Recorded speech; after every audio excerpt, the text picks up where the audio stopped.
उत्तर प्रदेश के एक छोटे से गांव में रहने वाला 16 साल का गरीब लड़का जिसका नाम रोहन था।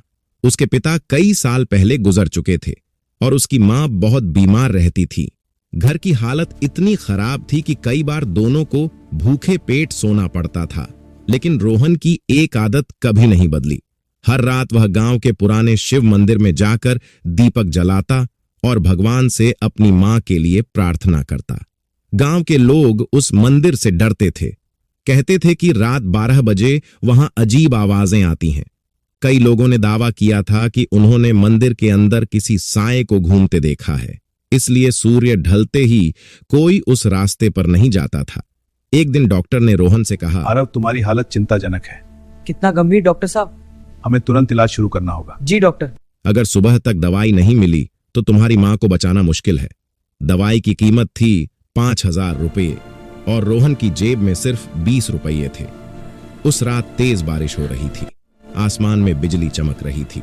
रोहन की मां बुखार में तड़प रही थी। लड़के की आंखों से आंसू बहने लगे। वह दौड़ता हुआ मंदिर पहुंचा।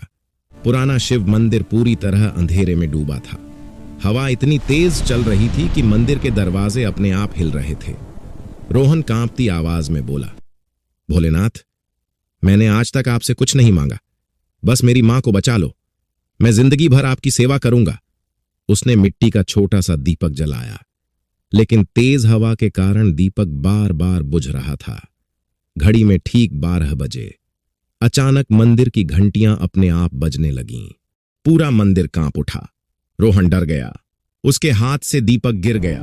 तभी मंदिर के अंदर से सफेद कपड़ों में एक बूढ़ा साधु बाहर आया। उसकी लंबी दाढ़ी थी और आंखों में अजीब चमक। साधु मुस्कुराया, बेटा, तू रोज यहां आता है ना? रोहन घबराकर बोला, जी बाबा। साधु ने पूछा, अगर भगवान खुद तेरे सामने आ जाए तो क्या मांगेगा? रोहन रो पड़ा, बस मेरी मां ठीक हो जाए, मुझे कुछ नहीं चाहिए। साधु कुछ देर तक उसे देखता रहा, फिर अपनी झोली से एक पुरानी डिब्बी निकालकर रोहन को दे दी। इसे घर जाकर खोलना और याद रखना, सच्ची भक्ति कभी खाली नहीं जाती।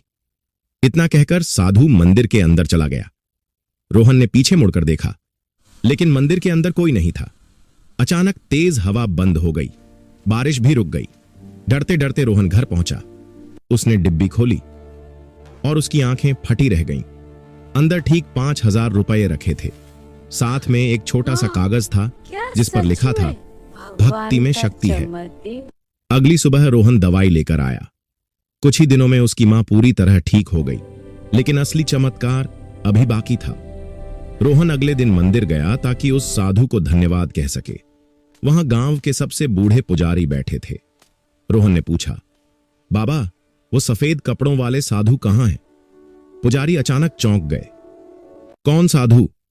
रोहन ने सारी बात बता दी। पुजारी की आंखों में आंसू आ गए।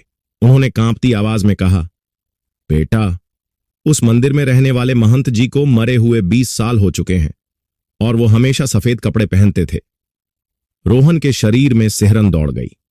वह तुरंत मंदिर के अंदर भागा।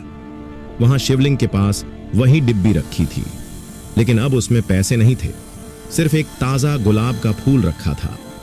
उसी समय मंदिर की घंटी अपने आप बज उठी।